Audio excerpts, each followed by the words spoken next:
Peoples of the worldwide federated internet. What's good?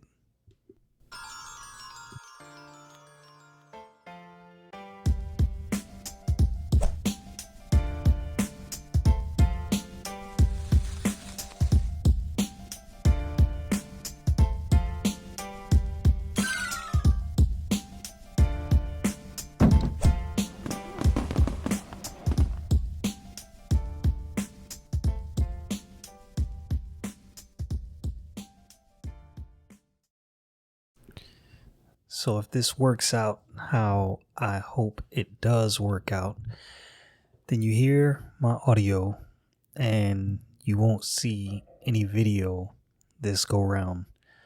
I had some problems with my laptop. And here's what's funny. God works things out in such insanely intricate ways. A couple months ago, I bought a Zoom field recorder. Now, the great thing about this is you can use it as an interface and you can plug your mic directly into it. It has phantom power. If you happen to use a condenser microphone, I use a dynamic microphone to record because it's a lot easier. Doesn't catch as much background noise. And it's funny because I had a USB dynamic microphone I was using to record into my laptop. My laptop is kind of older, has some issues. I travel a little bit for work. And so I used it to record my podcast while I was traveling. It worked decently. For whatever reason, I don't know if it's just age of the laptop, motherboard, what's going on with it. I haven't really dug into it too much. I'm sure I can figure out what's going on, but I was like, you know what? I'm not going to spin my wheels trying to fix this. I'm just going to record audio. I have this field recorder. I can record audio directly to the field recorder and then transfer that file to my laptop, edit it slightly, get rid of some of the background noise, upload the podcast, and just have the audio version while I'm traveling. But the funny thing is, I did not realize how much I would need this field recorder. So this just happened to work out perfectly, actually. So here I am recording this episode of the Brooknom's World podcast, straight audio version. And I'm telling you, one thing that I realize is that God is sovereign in all his ways, in all his actions. And he works things out that you don't even realize you will need at the time. I'm very thankful for that. Unworthy and thankful. Anyway, the book of Habakkuk, the backdrop, the historical context. Now, for those who don't know, the kingdom of Babylon wasn't necessarily a well-known kingdom. It was a proxy kingdom for years, many years. Nobody would have ever thought that the Babylonians or the Chaldeans, with their seat of power being Babylon, would take over the known world. It just wouldn't. Nobody would have imagined that this thing was going to happen. So when you see, all right, in the book of Habakkuk, chapter 1, verse 5 and 6, the Bible says, "Behold, ye among the heathen, and regard, and wonder marvelously, for I will work a work in your days, which ye will not believe, though it be told you. For lo, I raise up the Chaldeans, that bitter and hasty nation, which shall march through the breadth of the land to possess the dwelling places that are not theirs." Now, you might hear this and you might think, oh, okay, well, the Chaldeans, what's the big deal? They came, they conquered, they took over lands. The big deal is the Chaldeans, as I said, Babylon was a proxy kingdom. So the kings that you saw in Babylon were placed there by whoever the king of Assyria was at that time. So Babylon was a puppet kingdom. It would be akin to an unknown nation today if some prophet came along and said, "Hey, this unknown nation, country on the continent of Africa is going to rule the planet.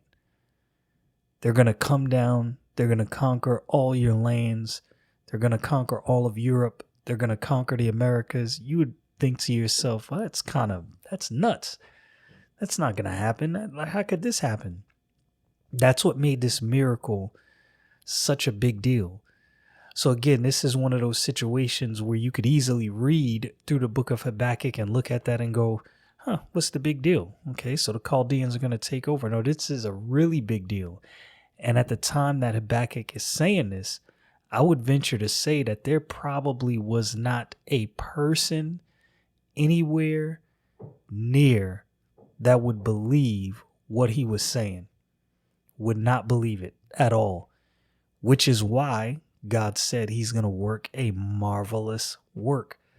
This is something that would have never been believed by anyone at the time. So the time of Habakkuk was somewhere around, or estimated approximately around 607 BC. If you go on Wikipedia and you look anything up on the Babylonians, what you will see is a list of kings, and what would have been the king at around this time is Nebuchadnezzar. So I'm going to read you a little bit of what's on Wikipedia. Now, I always like to lead with this. Wikipedia is not to be trusted indefinitely, right? So you definitely want to look these things up in different places and make sure that what you're seeing on Wikipedia itself is trustworthy, because anyone can edit Wikipedia. That doesn't mean you can't use it. It is very useful because it is a good place for aggregated information. Okay, so Nebuchadnezzar, meaning Nabu, protect the sun, was the founder and first king of the Neo-Babylonian Empire, ruling from his coronation as king of Babylon in 626 BC to his death in 605 BC. Though initially only aimed at restoring and securing the independence of Babylonia, Nebuchadnezzar uprising against the Neo-Assyrian Empire, which had ruled Babylonia for more than a century, eventually led to the complete destruction of the Assyrian Empire and the rise of the Neo-Babylonian Empire in its place. Of unclear, possibly Chaldean origin and potentially connected to a powerful political family in the southern city of Uruk, Nebuchadnezzar revolted against the Neo-Assyrian king Sin-Sharushkin at an opportune moment when Babylonia was already plagued by political instability. Though the advantage shifted back and forth dramatically several times, Nebuchadnezzar managed to decisively push the Assyrians out of Babylonia after nearly 10 years of fighting. Subsequent campaigns were intended to hinder the possibility of an Assyrian campaign directed at Babylonia through securing the border, but the intervention of the Eastern Median Empire under Saraxis in Nebuchadnezzar's favor shifted the goals and the possibilities of the war. In 1614 BC, the Medes brutally sacked the city of Assur, which Assur was at one point the seat of the Assyrian Empire, which is where they get their name, Assyrians. That then later on became Nineveh, which was the seat of the Assyrian Empire until its fall around this time. The religious and ceremonial heart of Assyria, and in 612 BC, the Medes and Babylonians assaulted Nineveh, Assyria's capital. As with Assur before it, Nineveh was brutally sacked, and its inhabitants, including children, slaughtered en masse, and the entire city being burned to the ground. Sin-Sharushkan probably died in this defense. Other Assyrian cities, such as Nimrud, were also assaulted and attacked, much in the same way. The brutality of the Medes, including their habit of sacking even the religious temples, was so excessive that it shocked the Babylonians. Contemporary Babylonian chronicles, otherwise hostile to the Assyrians, lament the sacking with sorrow and remorse. Nebuchadnezzar's own attitude towards Assyria is unclear. In some inscriptions, he is careful to ascribe his victory and its aftermath to divine intervention, to rid himself of the blame, and in others he openly boasts of the destruction. The Neo-Babylonian Empire's claim to succeed the Neo-Assyrian Empire was immediately challenged by Egypt under Pharaoh Necho II, who fought for several years to restore the Assyrians, whom he was allied to until he was defeated at the Battle of Carchemish in 605 BC. Upon his death, the same year, Nebuchadnezzar was succeeded by his son Nebuchadnezzar II. As the founder of the Neo-Babylonian Empire, Nebuchadnezzar was long remembered by the Babylonians after his death, even beyond the fall of his empire. Less than a century later, in the Hellenistic period, several centuries later, Nebuchadnezzar's legend was still remembered, with Babylonian authors casting him as champion, ordered by Marduk, Babylon's chief deity, to avenge their homeland, and as a symbol against the domination of foreign empires over Babylon.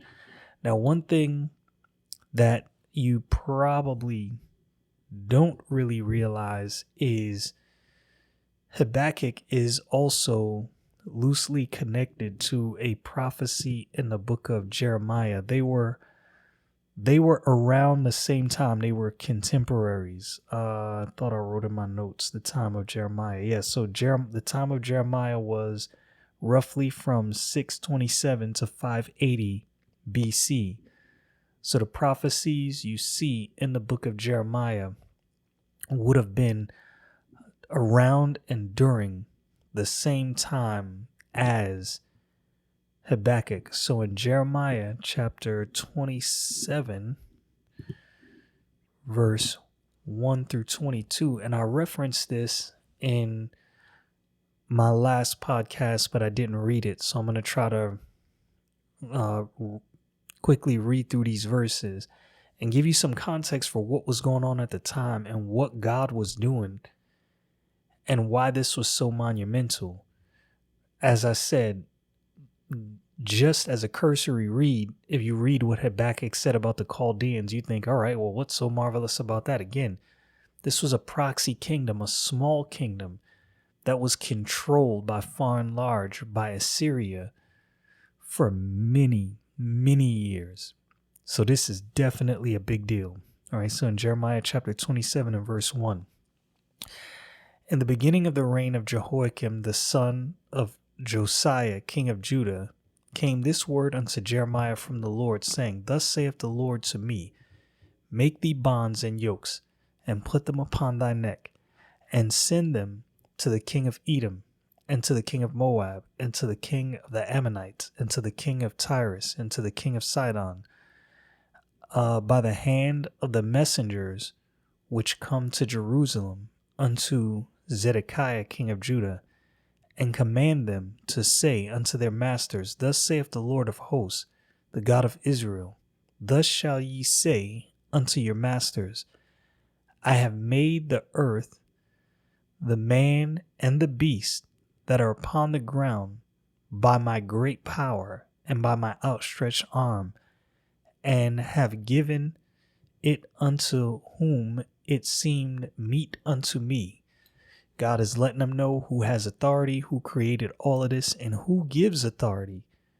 And now I have given all these lands into the hand of Nebuchadnezzar, the king of Babylon, my servant, and the beasts of the field have I given also to serve him. Now remember, Nebuchadnezzar, his father, was going around and was wreaking havoc and taking over lands, and people were fighting against him. God is getting ready to tell the nations something differently, and it would behoove all of these nations to listen, even though a lot of them are not going to, including Judah, and it's going to cost them dearly. Verse 7, And all the nations shall serve him, and his son, and his son's son, until the very time of his land come. Then many nations and great kings shall serve themselves of him. And it shall come to pass that the nation and kingdom which will not serve the same Nebuchadnezzar, the king of Babylon, and that will not put their neck under the yoke of the king of Babylon, that nation will I punish, saith the Lord, with the sword, and with famine, and with pestilence, until I have consumed them by his hand. Therefore hearken not ye to your prophets, nor to your diviners, nor to your dreamers, nor to your enchanters, nor to your sorcerers, which speak unto you, saying, Ye shall not serve the king of Babylon. For they prophesy a lie unto you, to remove you far from your land, that I should drive you out, and ye should perish. But the nations that bring their neck under the yoke of the king of Babylon, and serve him, those will I let remain still in their own land, saith the Lord, and they shall till it and dwell therein. I spake also to Zedekiah king of Judah according to these words, saying, Bring your neck under the yoke of the king of Babylon, serve him and his people, and live. Why will you die? Thou and thy people by the sword, by the famine, and by the pestilence, as the Lord hath spoken against the nation that will not serve the king of Babylon. Therefore hearken unto the words of the prophets that speak unto you, saying, Ye shall not serve the king of Babylon, for they prophesy a lie unto you. For I have not sent them, saith the Lord, yet they prophesy a lie in my name, that I might drive you out, and that ye might perish, ye and the prophets that prophesy unto you. Also I spake to the priests, to all this people, saying, Thus saith the Lord, hearken not to the words of the prophets that prophesy unto you, saying, Behold, the vessels of the Lord's house shall now shortly be brought again from Babylon, for they prophesy a lie unto you. Hearken not unto them. Serve the king of Babylon and live. Wherefore should the city be laid waste? But if they be prophets, and if the word of the Lord be with them, let them make intercession to the Lord of hosts, that the vessels which are left in the house of the Lord and in the house of the king of Judah and at Jerusalem go not to Babylon.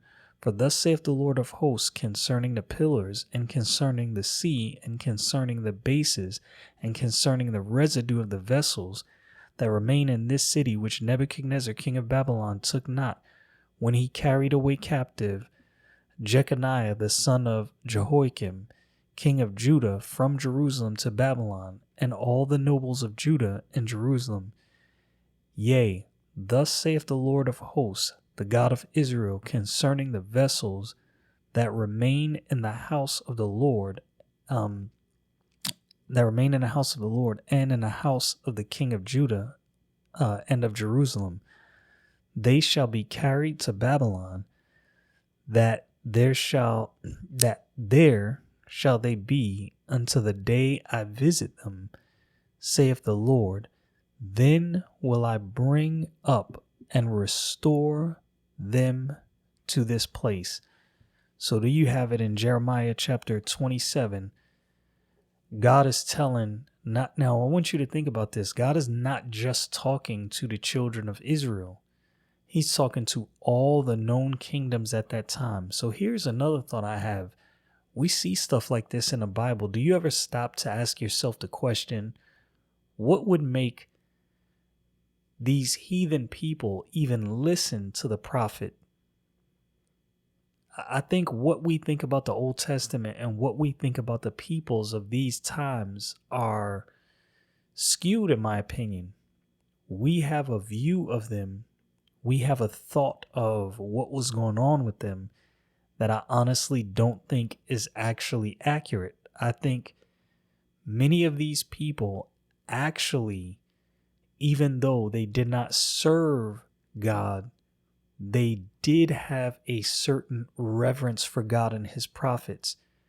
These people were around. They saw what happened, or they heard the accounts of what happened to Egypt when the children of Israel left, all of the battles that the children of Israel fought, how God fought on their behalf. These people are not far removed from these things, right? So they've not succumb to so much intellectualism that they don't believe what is actual. That even though that happens today, right? We're so far removed from biblical situations that in our mind, and when I say our, I mean intellectuals or some intellectuals of this day, they believe, oh, this stuff couldn't have really happened because they're too far removed. They think they know it all when they actually don't know much. But what would make these people of this time listen to Jeremiah or listen to Habakkuk, right? Habakkuk is letting the Assyrian people know, yo, look, this is what's going to happen. And this is what's funny about this whole situation. So those who know the biblical story, you know that Zedekiah rebelled. And I believe this was the first destruction of the temple. I believe it was the first. Don't quote me on that. I have to go back and look again, but I believe it was. The temple would have been maintained had he listened to what God said. For all intents and purposes, the children of Israel, in many ways, through this whole Assyrian, Babylonian, and Median takeover, were never the same. And this is another thing about the Babylonians that really you could see where God's hand was at work using the Babylonians to judge the world. The Babylonians never would have been able to take Assyria had they not been assisted by the Medes, who had just happened to gain more prominence and a bigger collective power coincidentally around this time. Now we know that's not a coincidence. God's hand of judgment was at work. This is the thing about most empires, right? Most empires are always under the impression that they cannot collapse. I know in the United States, we have a certain bias about what we think about the United States, because in our mind, the U.S. can never fail. I wish that were the case. The problem is that is not the case. The U.S. can fail just like any other nation that has ever had borders on this planet, any other nation that has ever been established, we can fall just like anybody else. It's the arrogance of the sin of the day that brought the destruction of the Assyrian Empire. And that arrogance, here's what's funny, that same arrogance is what brought eventually the destruction of the Babylonian Empire by the same people who helped them, the Medes. And the Medes, of course, were brought to their heels by the Greeks, and so on and so forth. So we see a pattern of nations being built up and being destroyed. So again, the classic thought is to look at these nations and to think to yourself, oh, these nations that were built up and destroyed, that was in the past, as though God changed. God has not changed. This is something that people fail to wrap their brain around. And this is why I said in the previous episode, what happens today is more, there's a bigger effect in what we see happen today on us than we care to acknowledge or realize. Right? We have, when I say we, I mean those of us who have believed the gospel, we have a direct effect on everything going on in the world, just like the children of Israel did during this time. All of these judgments, all of these things that befell the nations, it started with judgment on the people of Israel, who were the ones separated unto God at that time. I don't think anything has changed in this day. I think much of the judgment we see that comes down on the earth is to be laid at our feet. I'm beginning to realize I bear a bigger responsibility to this planet than I realize as a believer. If I love my neighbor as myself, then how I live should show that I love my neighbor as myself, because I understand that how I live can affect what happens to them. Anyway, y'all know what it is. Stay frosty, people.